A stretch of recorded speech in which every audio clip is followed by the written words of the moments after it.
সুপ্রভাত সুপ্রিয় দর্শক মণ্ডলী, welcome to my channel UKP garden. বাগান সংক্রান্ত আরও নতুন নতুন তথ্য পেতে গেলে আমার এই চ্যানেলটিকে ফলো করুন। নিশ্চয়ই গাছ দেখেই বুঝতে পেরেছেন কি নিয়ে আজকে আলোচনা শুরু করব। হ্যাঁ, ড্রাগন ফ্রুট। কারণ এপ্রিল মাস এসে গেল, আর কয়েকদিন বা মাসের মধ্যেই ড্রাগন ফ্রুট ফুটতে শুরু করবে। তাই এখন এই গাছের কয়েকটা বিষয় নিয়ে খুঁটিনাটি আলোচনা করে নেওয়াই ভালো।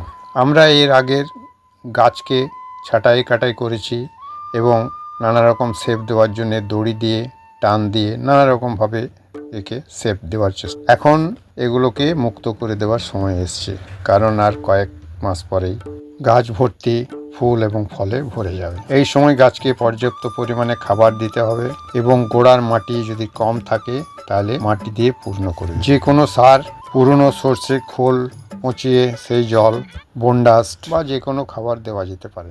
আমার এই গাছগুলোর বয়স মাত্র 2 বছর। দেখুন কীরকমভাবে ঝাঁকড়া গাছ হয়ে আছে। গত বছর প্রচুর ফল পেয়েছিলাম, এবারেও আশা করা যাচ্ছে আরও বেশি ফল পাওয়া যাবে।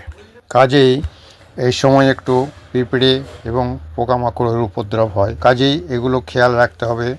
প্রয়োজন হলে নিম তেল জলের সঙ্গে মিশিয়ে স্প্রে করে দিতে হবে।